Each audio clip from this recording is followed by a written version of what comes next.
kat nang mi kisngi nang bun kiru pokmat kumki MDC bat MLA ban Jonsha ka parti NPP namar kadai ka parti ka baklan kumbaki juang Henry kajela mentapat kala nang hiar haka yok ka kot bat kala don menta haka kerdan ka bakadu haka jingduk watla kata ka sarkar kadang le lut put ka sarkar kumbaju i hakilat patai kubor kala penlut khat ar lakship nai ban siwe ki he ki ban yarap kam ka sarkar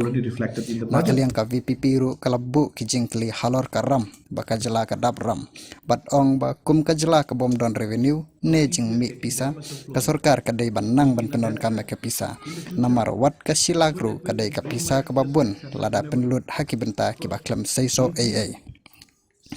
bat usaleng u MLA ka kongres na Garo Hills kula ong baka ram baka sarkar kasya lada kamla ban siu hap siu hi mapi manga ki pajba kila ban psu wat haki bilat lada don kam ne wat haki marbam ro ka jingkular jungki MLA MDC balaj bandon bentalang bat ka sarkar lane NPP kalong bet na benta ka jingpha jung upajba hi Henry bun niki pajba ki balajet yaki kim dasnu tanad halor kane ka jingreng kang dingper ka moto baka sarkar kebu menta hakmat kalong ngin bu ningkong ye upajba nong syong snong hakmat